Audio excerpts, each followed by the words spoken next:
I just want to read to you from a letter relating to AB 727 and why homeschool families would be opposed to AB 727. Because here's the question: why do homeschool families care about this bill that doesn't impact them anymore because of the amendments that went through earlier this year that exclude from the bill private school students, including private homeschool students.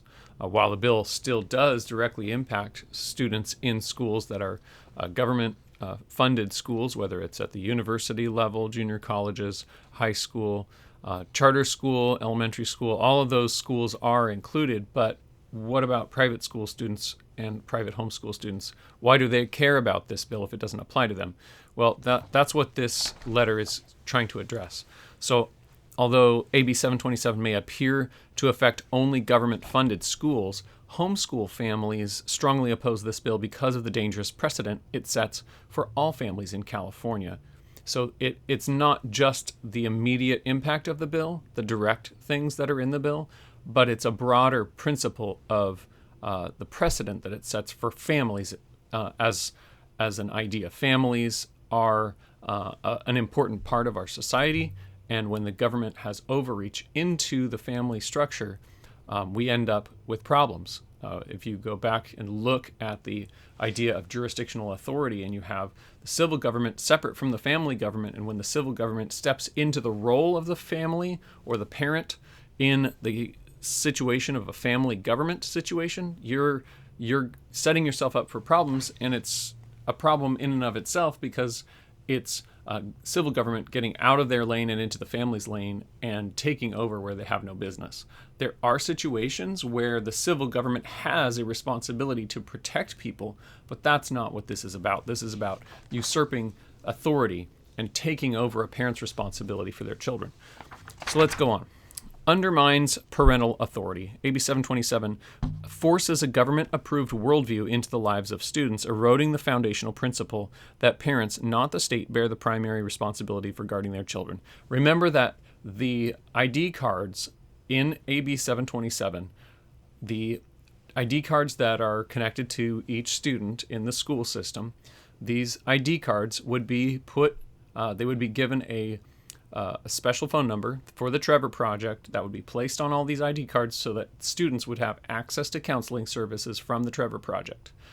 The Trevor Project is a political activist organization that is connected to these counseling services, that is based in the worldview that promotes the LGBTQ plus ideology when it comes to gender and sexual orientation and sexuality. All of these things are connected with the LGBT activist organization, the Trevor Project, which is getting the number for the counseling services on the ID cards, which is where this is all coming from. The government is not only endorsing this organization and their worldview to children, but they're forcing that worldview to be accessible by these children without parental knowledge or consent. AB 727 also promotes a government-defined view of gender and family by mandating a specific counseling hotline. The state effectively endorses one perspective on gender, sexuality, and family life while sidelining others. Now, some might say, well, let's add on another hotline. Let's add on someone else's hotline as well, in addition to this one. That way it can be more balanced. Well, the thing is that government has no business putting any of these in front of children. Parents should be in the driver's seat here, not the government saying, we will put this counseling service in front of your children so that they have access to it. The state has no authority and no right to be doing that kind of thing. It's not their lane. So the bill goes beyond providing resources. It crosses into an advocacy by requiring children to carry messaging that promotes a particular ideology. The bill also sets a dangerous precedent once government normalizes the practice of forcing children to carry activist messaging. It opens the door for similar mandates in other areas and possibly into private education. It undermines family trust and structure by AB 727 by encouraging children to bypass their counsel in favor of state-approved resources. This weakens the parent-child relationship. The bill contradicts the principle of parental oversight.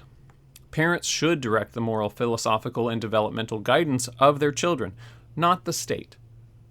The bill substitutes government judgment for parental oversight.